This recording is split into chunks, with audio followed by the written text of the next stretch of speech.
On this, we now have Calamba City Mayor Timmy Chipeco. Good afternoon, Mayor. Thanks for joining us. Yes, good afternoon, Denise. Thank you for having me with this interview.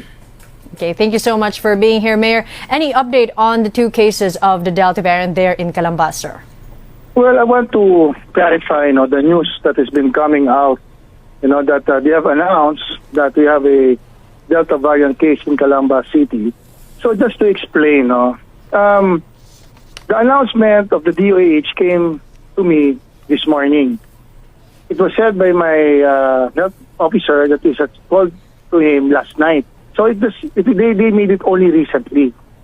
But when I was investigating it today, it seems that the swab testing by these two individuals from Canlubang, they were admitted last June 28th. So it was more than 3 weeks ago. And they have a discharge. They were discharged because of a negative result last July 12. Mm-hmm. So which means that when they were discharged, that's already over. They were already cleared of their COVID sickness.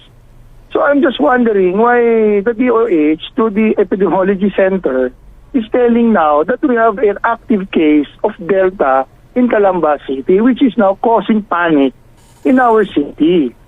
No? Again, that was taken 3 weeks ago. After July 12, they were discharged because of a negative results. And then now they announced it 3 weeks after. And then now they're causing panic. I didn't even clarify that it was taken 3 weeks ago, last June 24, June 28, or June 27. So it's very unfair. It's hard for us LGU to already to do so many things at the same time. Vaccination, ayudas, helping other people. And then with this, it is now creating panic in our town, which is something that is not anymore existing at this point in time. Yes. So what I'm asking with the DOH, come on, you be sensitive enough to call us LGU first and confirm what has really happened. Not just announce it to the media that we have a Delta variant case at this point in time. And then what? You create panic. You create chaos. So are you helping us? You're not helping us. Mm-hmm. You're just giving us more problems. And then you will tell us, there must be probably a local case. Those probabilities, you're creating panic again. Mm-hmm. Diba? So, in these times of pandemic, we just have to use our common sense. Okay, Mayor. Creating panic is much more difficult with the situation happening now. So I appeal to them, you coordinate with the LGU. Don't announce it immediately to the media. You try to investigate first before you make the announcement because you're creating chaos in our town. That's what I'm really mad about in this situation. Okay, Mayor, I completely understand that. But with regards to the contact tracing efforts of those two cases, all the contacts, have they been contacted? They have been isolated. Mm-hmm. There are no other cases. We have now 589 compared to 1,000. Records are going low. It is not something that I'm just projecting. These are actual numbers that we have.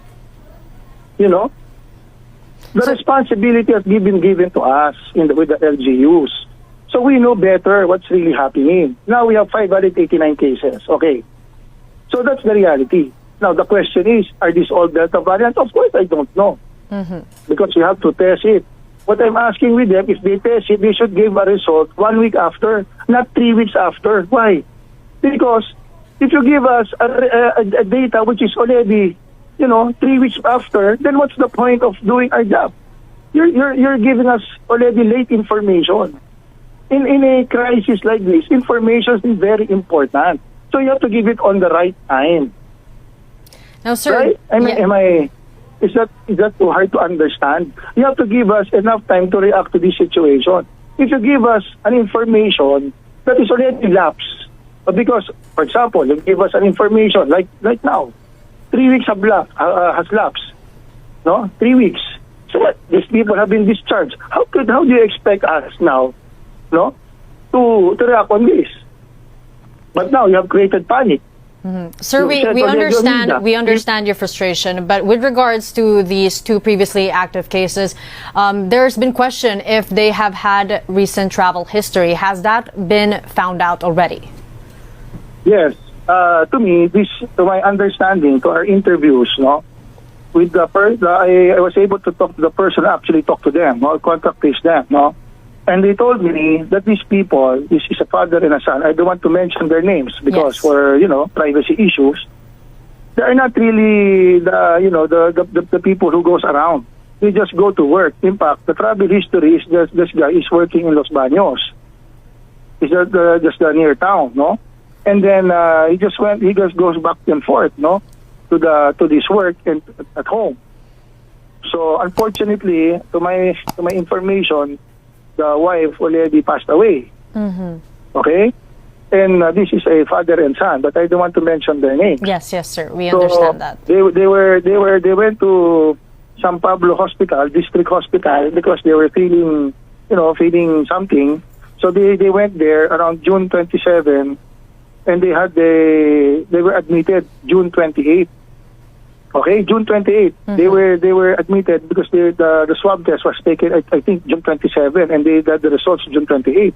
So they stayed there in the hospital, and they were discharged on July 12. Okay, so which means when we talk of discharging, they have undertaken another COVID test, which is now found to be negative. So since July 12, nagkaroon na sila ng negative results. So question, is there any spreading around that area? None. Okay? There are cases in this barangay, I know. But the cases is not something that is within one street, dikit-dikit. It's separated. This barangay is like a town. It's a very, very big town. Do you mind telling us, Mayor, what that barangay is? Calubang. Yes, okay. Calubang is sa barangay of Calamba. But Calubang, the population there is around 60,000 or more. This is very, very big. I'm afraid if the cases are in like one area, no, but there are around 20 plus cases only in this area, to my understanding, no. So the question is, these cases, 20 plus cases as of today, but the area is so far away from each other. It is not a local transmission. It probably some of them, when they go to work, they get it there, they come back. No, but it is not something that is spreading within the community. That's why I'm so mad about this, because there's a stigma. If you go to this town, you might get a Delta variant. No, there's no case of Delta now in Calamba City. I can say that. I can say that today, as of now. Of course, I don't know what will happen in the next testing, no? Yes. But with these two cases, there's no more Delta variant in this particular case. Okay, Mayor, before we talk about what, I guess, the reactions to the stigma that you've been feeling strongly about, so just to clarify, these two previously active Delta variant cases were from father and son with no travel history. So this is they've just been going to work, and they could have probably caught the Delta variant at work. That's what they tell me. Okay. So I have to rely on the statement of my contract tracers. Okay. That's their job, to trace where they have been going. So that's the report given to me. So probably I don't know really if they are telling 100% what really happened to them. But the fact of the case is that they have already been discharged since July 12. The information was released only yesterday or what day it is this week. It is more than 3 weeks. Question, is the information relevant? Yes, probably. But is it relevant to put it out on public, to create chaos? Of course not. Okay, and they have not infected anyone, those two active cases, based on your contact tracing as well? None as of now. Okay. Sir, how about the contact tracing efforts of Calamba or Laguna City in general? Because the DOH have said... We are doing our contact tracing religiously.